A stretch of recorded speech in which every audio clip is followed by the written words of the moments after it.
Budget Buddy, and in this video, we're going to cover recording your expenses and your revenue in what we call the log. Now, admittedly, this is probably the hardest part of the entire budgeting process, but there's good news. It's the hardest if you have to enter every transaction that takes place line by line or transaction by transaction. But with where we are in today's society and with the web and with banking institutions, that's not necessary. So instead of going line by line and recording your entries, which you can do, you can instead rely on your bank to record your transactions for you. And that's my first tip for you. The more transactions that you can route through your bank, the easier it is to track them. So if you had a credit card or if you had a debit card and you use those for most of your purchases, then all those transactions are captured by your financial institution. You can download them from the internet and then just paste them into the log. And this prevents you from having to go in and record each entry one by one. Now, if you happen to pay with cash, you may still need to record those entries as they happen because your institution isn't going to record those, obviously.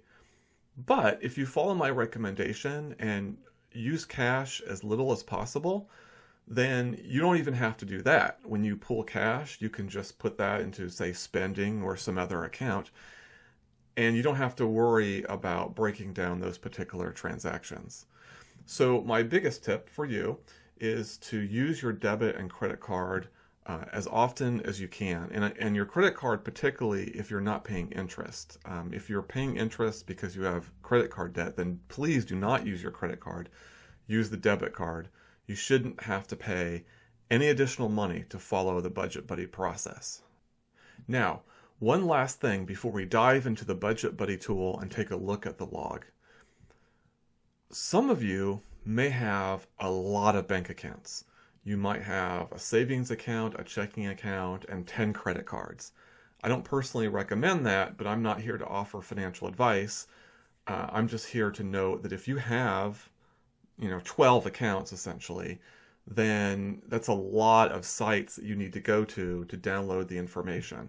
The ideal is to kind of whittle that down to just a couple accounts, and then you can go to 2 or 3 websites and download your spending information and then including your revenue coming in. However, if you do have a lot of accounts and you intend to keep those accounts, I will make a recommendation for you, and that's to go to mint.com. Because what you can do at mint.com is you can have that website link to all of your accounts and download all of your transactions, so that instead of having to go to these 12 websites in this example, you can go to the mint.com website, download your transactions once as opposed to 12 times. So it's much easier. I can tell you I personally use mint.com. I've used it for quite a while now, even though I don't have a lot of accounts, because I do find it a little bit easier. But just know that that's one possibility that's available to you. And also, please be aware, I have no financial relationship with Mint, but I recommend it. And I recommend it. Why? Because it too is also free. They make their money by selling ads and financial products that you don't have to buy. So you can use it if you do have all these accounts, and it'll make it a little easier to put your log together. Make sense? Okay, with that, let's take a look at the log, and I'm going to show you an example of me having downloaded transactions from my credit card bank and how those can be put into the log and coded quickly.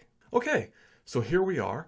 We're inside the Budget Buddy tool, and we have the log up. You can see down on the tab below, it says the log, and this is where you record all your financial transactions. Now, the log only has 4 components. It has the amount of the transaction, the date of the transaction, a brief description, which actually is optional, and then you have to assign that transaction to an account category in order for it to end up on the results page. So what we're going to do right now is we're going to show an example of some credit card transactions I've recently downloaded, and we're going to get those transactions into a format that we can paste quickly into the log. So let me switch over to that file, which I downloaded earlier. And this is exactly as the transactions came from my institution, which happens to be Chase. Now, depending on your bank, they're going to look different, but you're going to have the 3 essential elements that we need in order to complete the log. But you'll notice that it has other information as well, and it has the elements we need in the wrong order.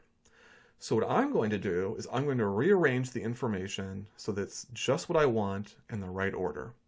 And it's fairly easy to do that. So the first column of information I need is the amount. And here, the amount is actually the last column of the information I downloaded. So I'm just going to go ahead and drag this over to the side.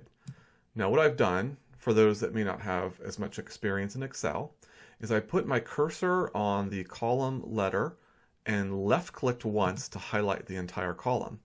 And once the column is highlighted, I then took my cursor until I get that black plus with the arrows at the end.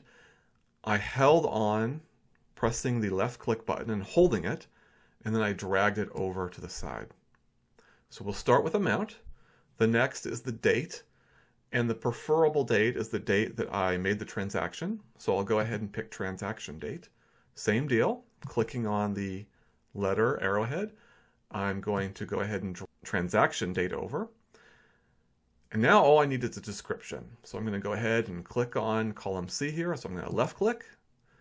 I'm going to get that black plus with the arrows. I'm going to hold the left click and I'm going to drag it over. And that's it.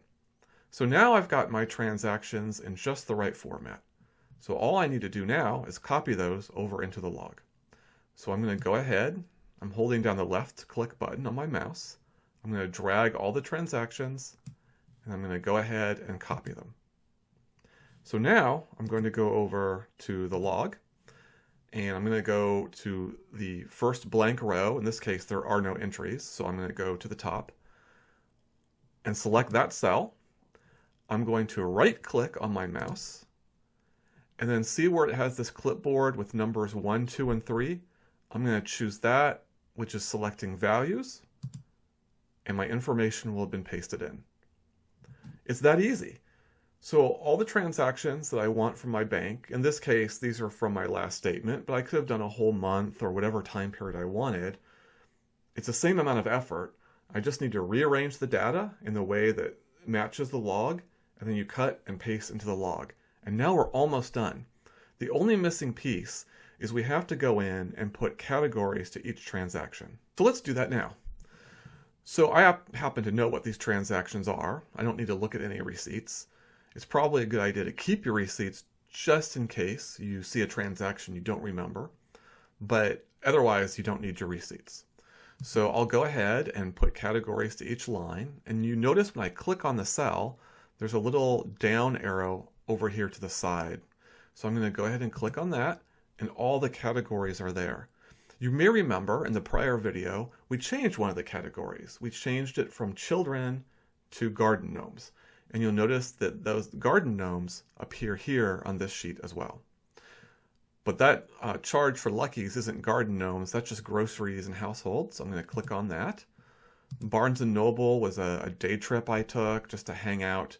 And I actually got a Starbucks, so that is just my personal spending. And I paid for parking in the garage, so I'm going to put that to personal spending.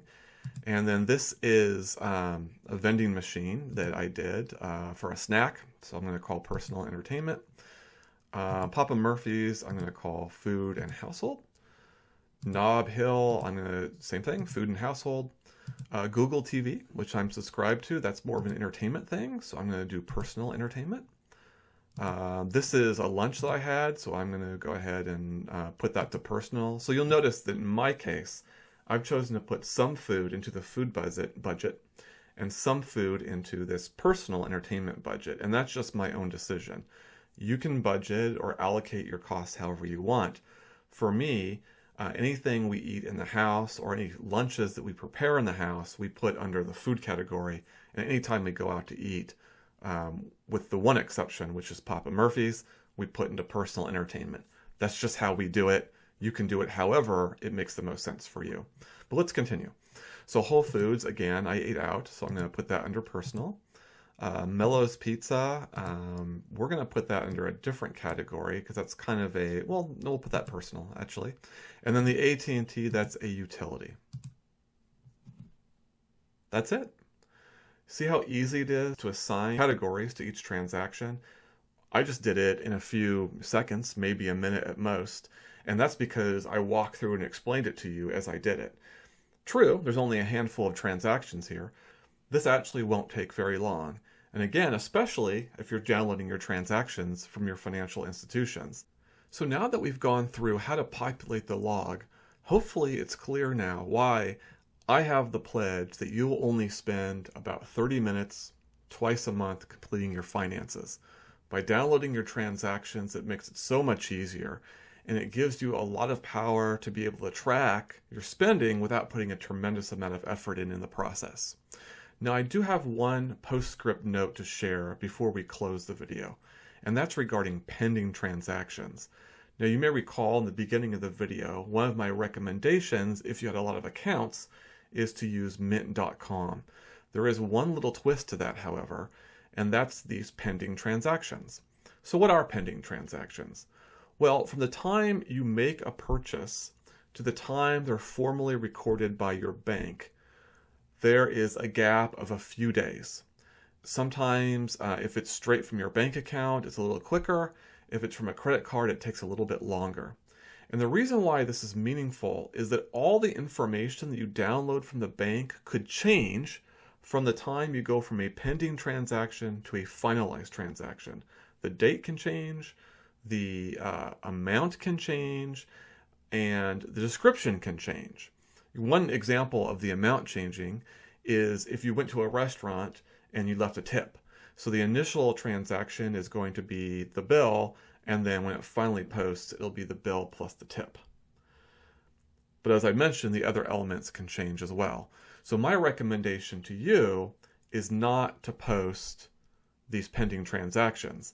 And the difficult thing as it relates to Mint is they mix those pending transactions in with your regular data, and there's no way, once you download it, to visually tell the difference.